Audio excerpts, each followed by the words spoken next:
તો વાત કરીએ પાલનપુરની, તો પાલનપુરમાં ટ્રકની બ્રેક ફેલ થતાં અકસ્માતની ઘટના બની છે કે જ્યાં ટ્રકે બ્રેક ફેલ થતાં 5 વાહનોને ટક્કર મારી ત્યારે અકસ્માતમાં 4 વાહનોને મોટું નુકસાન થયું છે।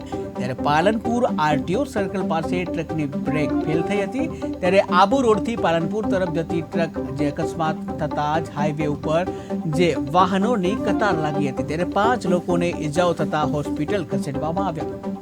તમને ઘટના કે અમે લાઈનમાં બ્રિજ બને છે ને ધીરે ધીરે અમે ગાડીઓ હાલી આવે છે, પાછળથી ભાઈ એટલી સ્પીડથી આવ્યો કે 5 ગાડીને ઠોકી, કેટલી બે તો ટોટલ લોસ કરી નાખી। બચી ગયા તો અમારા માથે જ પડવાનો હતો એને, પણ હવે બચી ગયા અમે એ ભાઈની ગલતી એ ભાઈની જ છે। કેટલા લોકોને લાગ્યું? આમાં 5-6 લોકોને વાગ્યું છે।